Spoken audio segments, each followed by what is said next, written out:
Hey everyone, Micah here with Electrek, and Sondors has just unveiled their first ever electric motorcycle, the SONDORS Metacycle. They just had the live event like literally 5 minutes ago. We've got all of the pricing, the specs for you. I'm going to tell you what I like about it, what I think is BS, and we've got all of that coming up. But first, I'm not going to make you wait. We're going to do the specs and the pricing. The SONDORS Metacycle is sporting a rear hub motor rated for 8 kilowatts nominal and 14.5 kilowatts peak. It puts out 80 foot-pounds of torque nominal and 200 foot-pounds of peak torque. The bike can get up to a top speed of 80 miles per hour or 130 kilometers per hour, and the battery is rated at 4,000 watt-hours. That gives the bike up to 80 miles of range, according to Sondors, and it is priced at $5,000 US. All right, so there's a lot to take in here. I've got a lot of thoughts on this. First of all, I just want to say that I think Sondors has finally nailed the missing link electric motorcycle, something I've called the gap filler for a few years now, where in the electric motorcycle industry, we've got interesting things at the top of the market, we've got interesting things at the bottom, but nothing really in the middle yet. On the high end, we've got our Zeros, the Harley-Davidson Livewire, Energica, those kinds of bikes that are great. You know, I love riding those. They're tons of fun, but they're tens of thousands of dollars. On the lower end, there are things like the Sur-Ron or the Onyx RCR. These are like, 40 to 60 mile an hour bikes that cost in the $4,000 range, but they're not street legal for most areas, and they don't really fulfill a true commuter motorcycle role for most people. There hasn't really been anything in the middle yet, and the Sondors Metacycle seems like the perfect gap filler. It's got that 80 mile per hour top speed, which means it can get onto the highway, but it's also affordably priced for its specs at just $5,000. Now, of course, that costs a lot more than gas bikes, but we're not quite at the point yet where electric motorcycles can be on the same price level as gas bikes. Even so, this is a huge leap forward for pricing, because compared to the entry Zero model, which is around $10,000 US, we're talking about half the price. Now, can Sondors deliver on this bike, produce it, and actually get it to people at that price?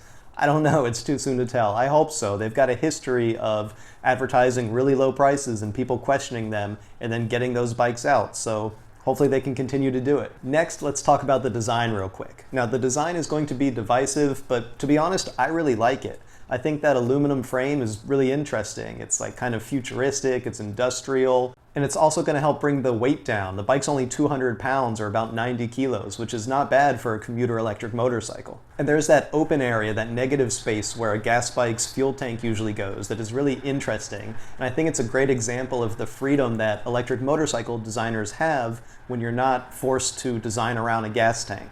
The only thing is, and anyone who actually rides motorcycles will know this, is that the gas tank isn't just for holding gas. It's also there to grip with your knees and thighs, which is the proper way to ride a motorcycle, so you're not just trying to hold on with your hands. And so while this looks really interesting on the Sondors Metacycle, I wonder how the bike is actually going to ride, because right where your knees would normally grip the bike, there's nothing there. So that might be a little bit odd. That being said, this obviously is not a sport bike. This is a commuter bike, and you're not riding this in like a high performance kind of scenario. So maybe it's going to be fine and you won't even notice. But in general, I think the design just looks really cool, and I think they nailed it. I mean, it's an awesome looking bike. I love the way they've got that clear box in the top where the tank normally goes, that you can put your phone there to wirelessly charge it.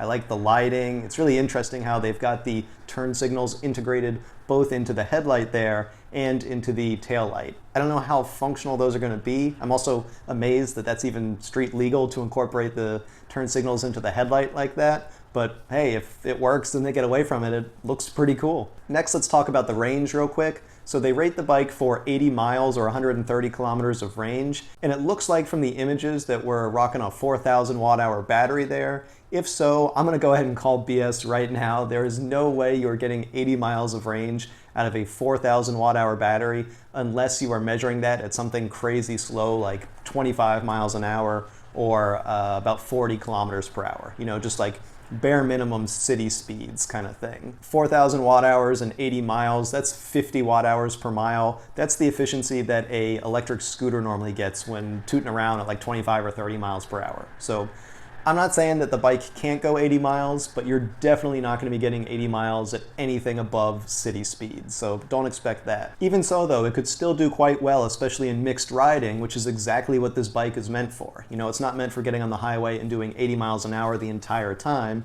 It's designed so that you can get up to those speeds if you need it, but this is a sort of all-purpose commuter electric motorcycle where you're going to be tooting around the city and then maybe hopping on some fast streets as well. So the mixed range I expect to be pretty good, even if you're not really going to see 80 miles of range in practice. Now they say the battery is removable, and this should be interesting because I don't see how the battery comes out, and even if it does, that is going to be a heavy battery. For comparison, I have the battery from my new NGT here.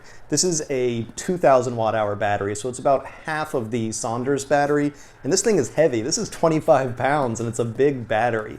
So this is about the maximum that I would want to carry as like a, lunchbox style battery for any distance. If you're talking about two of these, 50 pounds of battery potentially, that's going to be an interesting removable battery, so we'll have to see about that one. So ultimately, I think SONDORS has done a great job with this bike. Yes, the range is probably overly optimistic, but the power is there, the price is there, the specs are there, it looks great. I mean, this is an awesome electric motorcycle that could really fill a huge need in the market. This is the gap filler that I've been waiting for, the missing link between the high-powered electric bicycles and the true zero Harley-Davidson electric motorcycles. Now, I haven't had the chance to ride it yet, of course, but I'm going to get on it as soon as physically possible, and I will be back to let you guys know what I think whenever that is. I'm really excited for that, and I think that if SONDORS can pull this off, this will be a huge upset in the electric motorcycle industry. An e-bike company coming in with a brand new product, filling a need that none of the other electric motorcycle companies have really addressed yet, which is that middleweight commuter electric motorcycle at a reasonable price. So in the end, I say, my hat off to SONDORS. This looks like an awesome product, and I'm super excited to see how they roll this out. Thanks for watching, everybody. Last but not least, please don't forget to subscribe so that you can check out all of our future electric vehicle videos right here on YouTube. See you next time, everyone.